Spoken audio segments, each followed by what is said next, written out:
right, let's take a look here at the late game.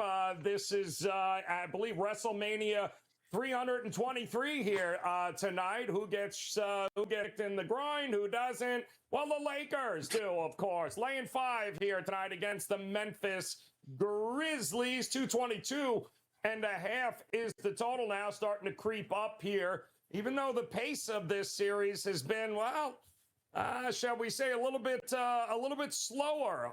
The Lakers have certainly thought slowing down might be the better way to go here, and we'll see if that continues tonight, Andy. But you got the Grizz, you got the Lakers. No love between these two teams. Who are you looking at here in this one? Well, I think Xavier Tillman's stats the last couple games are pretty eye-opening, and I can't really ignore his rebounds. I mean, 12 and 13. And the books have his rebound total tonight at 8.5, and that's at plus money. So if you believe what you saw, I mean, Jaren Jackson had the huge game in game one where, he had, 31 points. But they've done a nice job kind of taking away a lot of his points, 18 and 13. And I really like how Tillman has stepped in and kind of, taking the bull by the horns to really step up his rebounding. I think that's a really, really good number.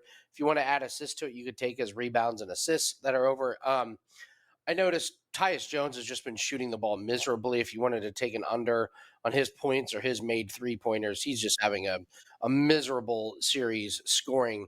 The only other stat, my best bet is actually in this game. I'll get to it here in a second. But I kind of like this Anthony Davis blocks plus steals. He's been flying over this.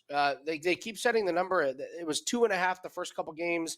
Now it's 4.5, and he's a block machine in this game. He's controlling the paint defensively. He's making life very miserable for them. So I do like that one. I do like Austin Reeves. I can't stop liking Austin Reeves props. I would look at his points, rebounds, and assists. But I don't know what to do with Ja Morant, I guess, is the other one. I mean, he just had such a quiet, big game. Is that a phrase, like a quiet big game, where you can have this 45-point game in a game that you were never really in?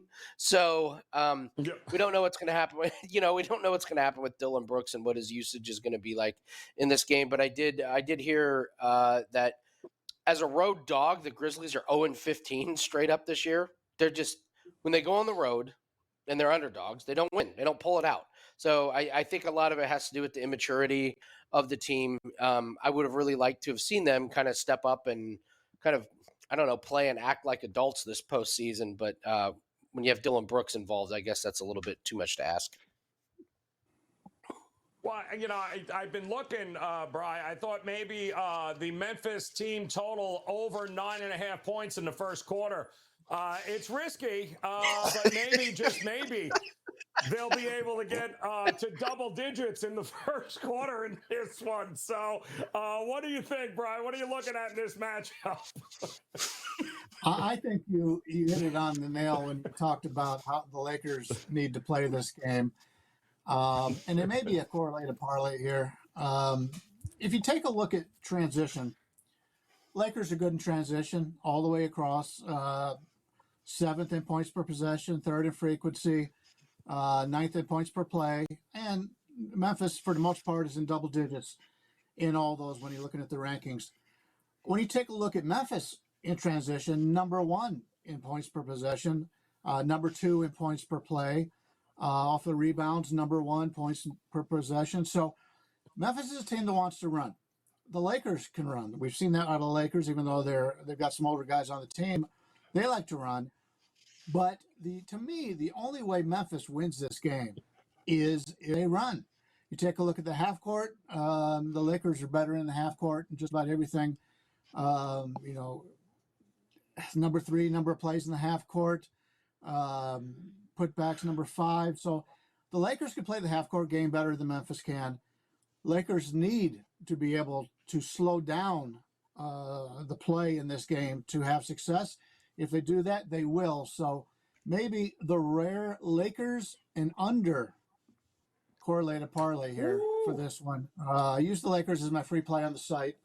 Line's gone up a little bit since then. But, the Lakers are going to win this. They're going to have to win with defense. 196 total. What, game 2? We saw game 3, 212. Yeah, the recipe is there, Rob Veno. If the Lakers are going to win this, they don't want a track meet. They ain't going to win that track meet in transition. So what do you think we're going to get here tonight from these two teams? Well, they won the game 1 track meet, 128 to 112, 240 points, and the Lakers had the 128. So I think this series could go either way. Game 2 was without Morant. Memphis had to adjust. Game 3 was with Morant. Memphis had to readjust. So maybe those 2 games in the middle are the outliers here. You talked about that 9-point first quarter, Joe. I mean, after that, they beat this team 92 to 76. Now, you could say that maybe the Lakers up 35-9 let off the gas pedal. I don't know. It's a playoff game. You can't really let off the gas pedal, but Memphis found some way to make it at least interesting in the fourth quarter. But they did score 92 points in the final 3 quarters. Ja Morant had 45, as Andy mentioned. I mean, if you had Ja Morant's PRA over 66.5, you won. He got to 67 in that game. So it seemed to me that there was nobody on the floor for the Lakers capable of stopping Ja. I agree with Brian that Memphis has to push pace to win this series, game or series. And the Lakers will fall into up-tempo as well, and especially when they go to the second unit, when you have Schroeder and Beasley and Reeves and all these guys on the floor, they'll run a little bit more than they will with Davis or James. To me, this game sets up where all the advantages are from an offensive standpoint. For the Lakers, I mean, AD is just destroying this team down low, which he should do. He didn't do it in game 2.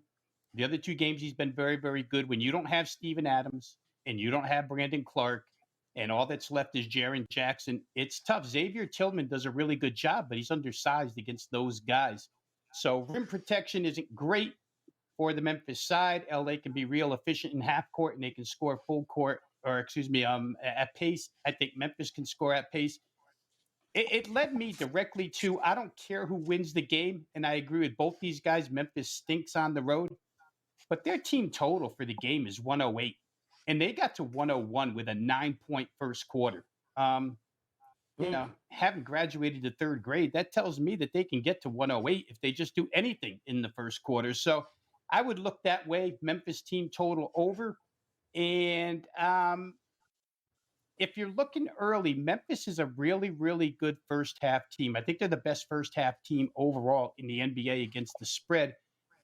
A lot of that damage is done at home, not necessarily on the road. So it's a little riskier if you play them first half on the road.